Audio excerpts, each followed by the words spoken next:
All right, I'm very excited to talk to one of my favorite comedians now, you guys. Like I told you earlier in the show, one of, if not the best show that I've ever been to was when Brad Williams was here at the Improv. It was like 6, 7 months ago, whatever it was. BradWilliamsComedy.com. You've seen him on the Levitard show. He's here again at the Doral Improv, Miami Improv, August 3, 4, 5. I'm going the Thursday night, Brad, because my wife and I are old and we got to get home early. So we go to the early show on the Thursday. So we're excited to come out and see you again. I appreciate you doing this. Where does Miami, South Florida? Do you love playing shows in South Florida? How do our crowds compare to other cities? Oh, first of all, if you like coming to the early show and you're old, it's great. Some of these markets I'm going to, I'm selling out, and we ended up adding shows. So we've been adding a lot of like 4 o'clock shows, and oh Wow. man, those people are so excited to go to a 4 o'clock show. They go to the show, they're drunk by 4:30. They are done with the show, done with the meet and greet by 6. They go have dinner, and then they go to bed. That's a Like, great night. that's a great night. I'm 39 years old, and I'm already like, yeah, that sounds ideal for me. South Florida is a little different. Obviously, you know this. You guys are like, well, does it start before 8 o'clock? I'm not in. I can't do it. It has to start late. It has to start at 10. It has to start at 11 o'clock. You can make a dinner reservation in Miami at 12:30. It's madness. So and because people ask me all the time, kind of similar to what you just asked me, where like how do the crowds differ all over the country, especially in these divided times. And the truth is, Miami is a party city, so the set is a party set. It's going out, it's having fun, it's partying while you're trying to get, well, not trying to get, but while you are getting older. That's a lot of my set right now. So yeah, I think it's going to go well with the South Florida crowds. And the South Florida crowds are tough to get, but once you get them, they love you and they are awesome. And that's why I do love coming. It's interesting that you say that. My wife and I were at the Improv this a few days ago. We saw Jordan Jensen. I Mm-hmm. thought she was great. We enjoyed it. But like she was saying throughout the show, man, you guys are a tough crowd. I'm gonna figure you guys out. And it was an awful crowd. It was just so Mm, tough. And like she never did figure them out. Like I'm wondering, yeah. you're in the middle now. It probably has not happened to you in a very long time because everybody's coming out to see you, knows you. They're coming to see Brad Williams. But there had Yeah. to have been a time where you're in the middle of your set, you got like another 25 minutes to go, and you just want to like run and hide. Oh, yeah, that happens. Yeah, there's a reason why Steve Martin wrote in his book that he stopped doing stand-up comedy because of the Late Show on Friday. That is the quote that I always think about right before the Late Show on Friday. But it's usually the Late Show on Friday that makes you want to go back to school and get my degree. But so yes, that does happen, and I'm glad. I'm glad the comedian you saw said the words, I'm going to figure you out, Mhm. because it drives me nuts when comics go on stage and the crowd might not be that great. And then they tell them they're a shitty crowd and like, you guys suck. Like this isn't even worth my time. It's like, no. They paid money. You got to figure it out. That's your job. I'm going to sneeze in like 2 seconds. Bless you. Here Bless we you. go. Thank you. All right. Dwarf sneeze, make a wish. But yeah, I like that she said that, because that's always my mentality is, yeah, some crowds are hard. Some crowds are hard, but it's my job as the comedian to figure it out. I have a bunch of tricks that I can use. But the last one that I truly remember was at a comedy club in Toledo, Ohio. Are you jealous? Of course you are. And this particular comedy club serves fish bowls of alcohol. Fish Wow. bowls. And it's supposed to be for like 8 people. It comes with 8 straws. There was a group of 2 people that were shit faced when they walked in. I don't know if I can curse. Yeah. But they were shit faced when they walked in. And then the 2 people ordered the fish bowl. And they served them, which they should not do. Right. And like they even came up to me before the show, was like, man, these 2 people came in, they were lit. And I'm like, oh, so did you like not let them come in or sit them in the back? They're like, no. They wanted to be right up front. I'm like, Oh. why did you do that? Why did you? So they were there and just talking the whole time, yelling back to me. It was like their own personal show. And I kept like shutting them down and like slamming them and kept looking at the staff like, what the hell are you going to do? Eventually I had to just literally, stop the show and kick them out. I don't like to do that. That is a last resort. I do not like to do that. I'm not that guy. I've seen comics where like someone sniffs the wrong way and they're like, get that guy the fuck out of here. No, that's not me. That's not me at all. So, but literally there was nothing I could do. And then when I talked to the staff afterward and they're like, well, you look like you were handling it. So we let him. And I'm just like, God, you guys run a comedy club. What the hell? So thankfully, that comedy club I haven't played in a while. Probably won't go back there. But not to say that Toledo isn't good. I'm coming to Ohio all the time. But the club in Miami, the Improv at Doral, great club run by an amazing staff. The food is good. Yep. That's one of my big shockers with this comedy club. You hear jokes all the time about why are comedians fat? It's because like you don't get thin off of mozzarella sticks and chicken wings, but you can get like a nice meal at this club. I had a poke bowl there on Saturday night. Yeah, you have a poke bowl. You have the snapper. It's good. You have good food. You have quality drinks, and then you see a great comic. Now not the last time I was at the Doral Improv, but the time before that. Here's the thing about South Florida. Anything can happen there. Literally anything. So the last time, 2 times ago when I was at the Doral Improv, I'm on stage. I have about 10 minutes left of my set. I'm landing this plane. This is going well. This is going great. All of a sudden, the manager comes up to me and hands me a piece of paper with 10 minutes left of my show. Now, when a manager comes up and hands you a piece of paper, it has to happen, right? You have to read that thing right now. And I'm like, okay. So I grab the thing. I open the piece of paper. All it says is Seinfeld here wants to go on. Right. And I'm like, oh, okay. So I maybe cut 5 minutes off the set, get to my closer, and then just now I have not seen Jerry. I do not know that he's there. But I got the note, so I go, okay, this better not be a prank, because if it's a prank, I'm going to look like an asshole. So I say, ladies and gentlemen, this is Miami. Anything can happen in Miami. Speaking of which, please welcome to the stage Mr. Jerry Seinfeld. And Seinfeld walks up. Wow. Shakes my hand, does a great set, does about 15 minutes, kills it. And then he hung out afterward and not with the audience, but like in the back, and met all the comedians, took pictures with all the comedians. It was great. So anything can happen in Miami. You never know. Chris Cody from the Levitard show might do stand-up this next time. I've been bugging him. He tells me all the time he wants to, and I'm just bugging him. And I'm like, all right, buddy, I'm giving you an opportunity in front of an audience that loves you. Do it. So I'm calling you out, Chris Cody. You better do it this time. I love hearing stuff like that, like your Seinfeld story there, because like I wonder, is he the most famous guy that, I mean, you didn't really get bumped, but I love those stories when you're playing the big club and maybe early in your career and you're about to go on and the manager's like, hey, listen, Dave Chappelle's here. Sorry. You know, like was Seinfeld the biggest guy that you ran into during one of your shows that he wanted to perform? Well, literally the biggest one is a friend of mine, Gabriel Iglesias, Fluffy.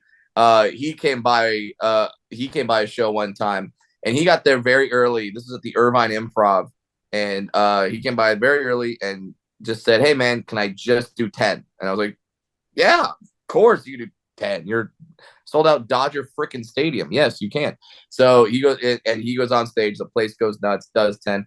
Some comedians don't like that. I love it because I love when stuff happens like that, because then all the audience walks away going, oh my God, we saw Jerry Seinfeld at the Brad Williams show. Like I get the credit without it having to do with any of the work. I don't understand why other comics wouldn't like that. But I don't mind it. If you're a big name and you want to pop into my show, no problem. I love it. I'm putting it out there to all the legendary comedians that listen to your show. I mean, we talk about it all the time. It's all over. Absolutely. That maybe it's tough to do some time. Maybe Cat Williams is bumming around Miami and he doesn't know what's going on. Come on the show, Cat. Let's have a good time. Why not? Again, August 3, 4, 5, Miami Improv in Doral, Brad Williams. Like I said, I mean, the best show I've ever been to really was when I saw Brad, and JB Ball opening for him is also fantastic. I mean, just really great. JB is a Florida guy. JB is my opening act, and he'll be back with me in Miami. And he just released a special called "It's My Privilege" that is on YouTube. So you guys should all go check that out. I love having a great opening act, and JB is definitely that. He's gonna be huge. He's gonna be famous. So go see him for cheap with me. This is a great double bill. So yeah, you see two headliners. I'm so excited that because he's also like one of my best friends, and I'm so excited that he's just on the cusp of being this amazing popular comedian. And it's really cool to see. It's like watching one of your kids grow up. I have a dwarf kid, so she'll never grow up technically. But yeah, so this is fantastic. I want to tell you one of my pet peeves at shows, and like I said, my wife and I, we go to the Improv all the time. Like you mentioned, you had the really loud drunk couple that were sitting in the very front. That sucks.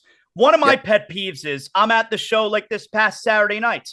I never want to sit up front, Brad, because I don't want to be part of the show. I just want to watch the show, and I want to laugh the whole time. I don't want to be part of it. So I feel like if you're sitting in the front, you're essentially saying, okay, I may have to participate a little bit if called upon.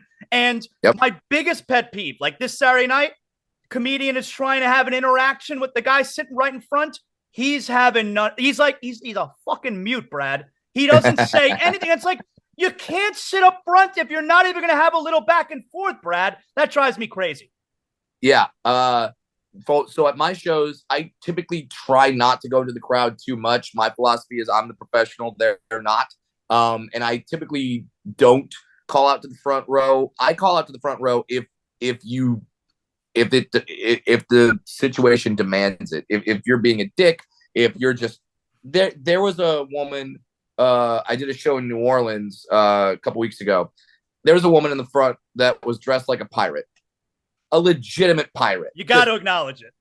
A legit pirate. I can't just not talk about the woman dressed as a pirate. I just kind of looked at her. I'm like, "Are you wearing a pirate outfit?" She's like, "Yeah." I'm like, did you know you were coming to a comedy show or a rated R movie? Come on. Okay. So like, just stuff like that. This woman was weird as hell, but delightful. At the end of the show, I do a meet and greet. She walks up to me. She holds her hand over my head, and she opens it, and it literally rains. I'll explain. It rains fucks down upon me. These little wooden carvings of the word fuck just rain down on it. She's like, "I'm giving you all my fucks," and I'm like, You ate paint chips as a kid because you're a pirate and you're raining fucks down on people. So yeah, I would agree. If you're in the front row of the comedy show, it's like going to the hibachi and being surprised a shrimp tail got flung at you. It's like that. Don't do that. That's what we're here for. Yeah. So if you're in the front row, not saying the comedian is gonna pick on you, but at some point he might say, "Hey, is this your wife? Is this your husband? Is this your date? What's the relationship? What do you do for a living?" And here's the thing. If you're ever in that situation, just answer the question. Do not try to be funny. Do not be like, "What do you think I do for a living?" Well, all right, great improv. That's fantastic. But like, just answer. Just answer the question. If you're a systems analyst, like, that's a boring job. I'm going to make something up. Don't just say systems analyst. We have something for that. It's okay. We're asking because it's kind of like a magician. Like if we say, "Hey, pick a card," who the fuck looks at a magician and goes, "No"? Like, all right, now there's no trick. Like, we know what we're going to do when we say, "Hey, what do you do for a living? We have answers that are kind of at the ready. We have that Rolodex of references that we can make for almost any job. If we're asking, it means we're prepared for it. Yeah. So just answer the question. It's not hard. Who is this lovely lady right here? Oh, this one. I don't know this woman at all. And then the woman gets all mad because they've been married for 15 years. And it's just like, don't do it. Just answer the question. It's fine. Brad, does killing feel better than bombing feels terrible? Sorry. Does killing feel better than bombing feels terrible? That's it. Wow, that's a good question. I have never been asked that one before. It's almost like you've done this before. I would say, yeah. Killing at this point in my career, killing feels better just because I know I've done my job. There's nothing like a whole crowd being on your side. So I just started dipping my toe into theaters. Yeah. I'm doing the Miami Improv the dates that we discussed. But I'm doing some theaters. I've done New Orleans, I've done Mobile, I've done Boston, I've done New York. And those theaters, when they were rocking, holy shit, that is a different kind of feeling that I've ever felt, and it is unreal. So yes, and bombing now, like when I was early in my career, bombing was way worse than killing because bombing to me felt like I made the wrong decision. I've done the wrong thing. I need to go back to school. I got to get my degree. My parents were right. Like that's what bombing felt like back then. Now I know I'm funny. I know I'm pretty good at this. So like if I bomb, it feels bad. Don't get me wrong, and it never feels good. But in my head, I go, all right. I know I'm good. I'm not gonna quit and do some. I'm not gonna become a systems analyst. I'm not gonna be a toll booth ticket taker or something. Like I'm gonna keep being a comedian. Now I look at bombing as more like a mechanical thing. Where why did that not go that way? It always does this thing. I hit the button, green light goes on. This time I hit a button, a red light came on. Why the fuck did a red light come on? So it's more like I'm analyzing it than really getting upset. Do you have early in your career? Do you have first of all? I want to know how you first got noticed, and Sure. then after that, did you have any? Do you have a story? An early story? It could be a travel story. It could be where you were playing. It could be where you were staying. Where it's like, okay, shit, I am not cut out for this. Okay. So these stories are always fun. Because when comedians get together and we're late at night, it's the show's done and we're having drinks. No one tells stories about themselves killing. They all tell the stories of the worst shows, the worst situations, and just the worst sets they've ever had. One of the worst sets I've ever had was at the Ontario Improv, Ontario, California, where if you're like, I don't know where Ontario is. So go to LA, do some meth, you'll end up in Ontario. That's how that goes. They would laugh at that. And now it's one of my favorite clubs. It was essentially my home club coming up. So I got booked to do a set. This is years ago, but I got booked to do a set on an urban night. That's code for there's going to be a lot of black people in the audience, but they call it urban night because they don't want to sound racist. But it should be called Black Night. Yeah, but when you call it urban night, I don't know. It almost sounds worse to me. But anyway, so I get booked on an urban night, and this is my first time doing one of these types of shows. And I think I was like 4 years in. So I was real young. To give you an idea, I'm 20 years in now. I'm an old man. But I remember saying like, okay, it's a black room. There's a lot of black people in the audience. It's going to be really different. So I'm going to be different. And I'm going to go on stage. And when I watch come to the stage and when I watch Showtime at the Apollo, I see a lot of dancing. I'm going to do some dancing. And I go on stage. This hurts me saying this, that I did this stuff. Okay.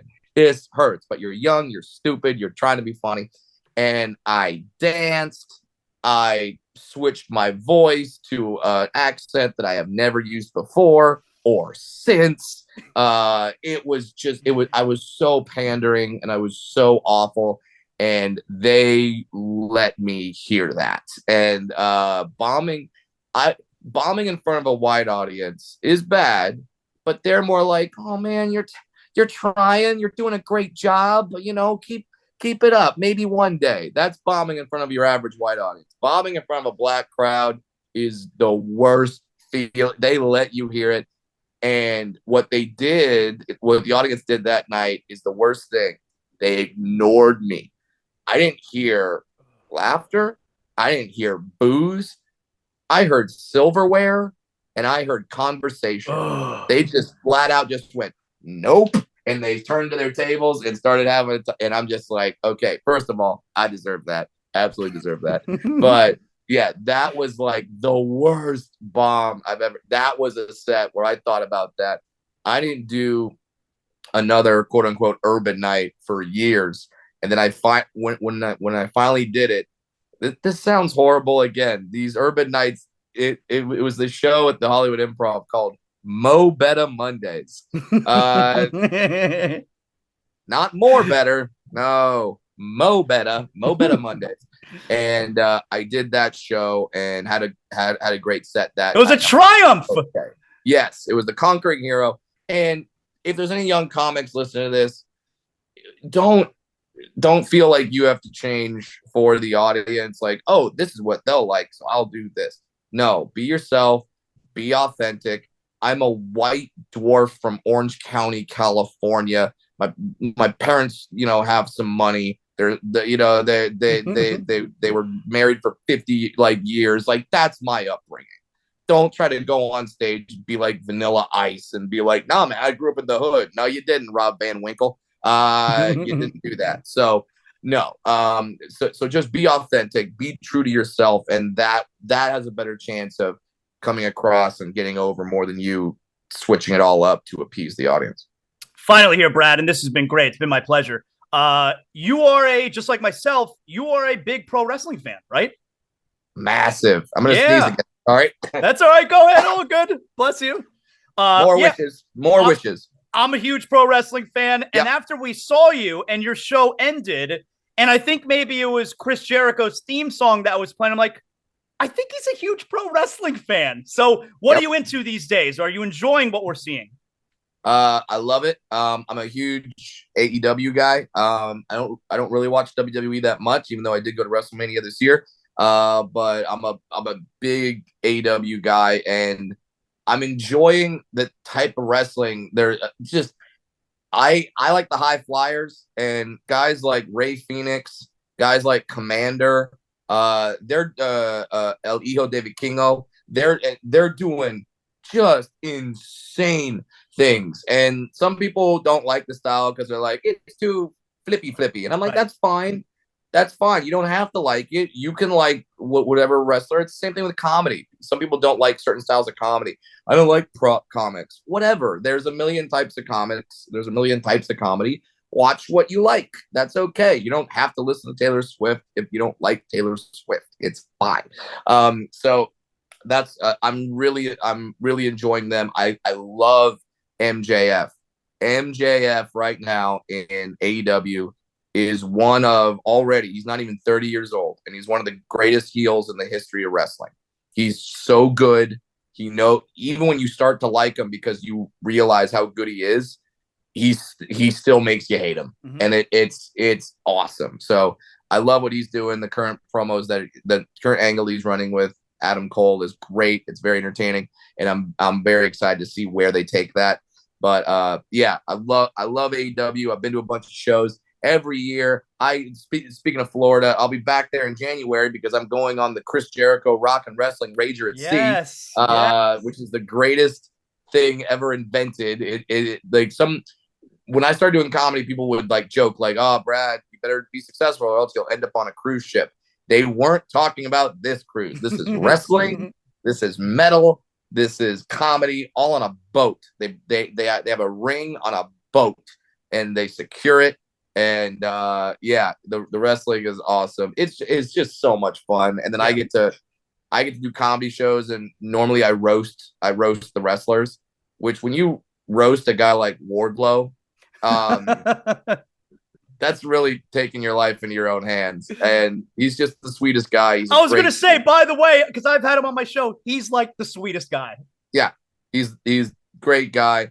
The last time I was on the Chris Jericho Rock and Wrestling Rage Recede, notice I use the whole name every time. Chris Jericho Rock and Wrestling Rage Recede. Last time I was on there, dream come true. I had been talking why do I not curse now? I've been talking shit with Hornswoggle online, and he was on the cruise. And at one point, I passed him on the cruise, and there was a bunch of people around us, and they were all just kind of looking at us like, oh, I don't know. There could only be one. Yeah, we're all Highlanders. I'm like, what's happening here? What's going to happen? And Hornswoggle slapped the shit out of me. Just nailed me. My head was ringing all night. And I'm like, okay, dude. Okay, that's how it's going to go. I didn't want to hit him back because I've got more money than him, so he could sue me. But so then later in the cruise, Hornswoggle comes out. A referee got knocked out. Hornswoggle comes out to be the ref, and he's going to count in a match against from Matt Cardona and Flip Gordon. Flip Gordon's a friend of mine. He did the 1-2, and then he stopped. He screwed my boy. He screwed Flip Gordon, and I was pissed. And I was back there, and I was like, no, this will not stand. So I ran out down the ramp, got in the ring, and gave Swoggle a hell of a stone cold stunner. Yes. Just stunned him right in the middle of the ring. The video's on my Instagram. Yes. The place went nuts. And that was truly a dream come true to be able to do that. And I got a holy shit chant from a bunch of wrestling fans after a stunner. So that was literally a top 5 moment of my career. So that was great. That's really cool. Well, Brad, I appreciate you doing this today, man. I'm really looking forward to seeing you. I guess I think I got the VIP, so I'll be able to say what's up to you after the show. I'm looking forward to it, man. Yeah, man. Of course you got the VIP. You run South Florida. It's not a Cody. It's not a Levitard. We all know it's you. Yeah, you've been here for years. Okay. So, but yeah, I'll actually be on the Levitard show the week that I'm there. Yeah, I'll be in Miami a few days, more than just the shows. Gonna experience it. Gonna go out and have a lot of fun in the city. So I can't wait to experience all that is Miami. Awesome. Thank you, Brad. I appreciate you, man. Thanks, buddy.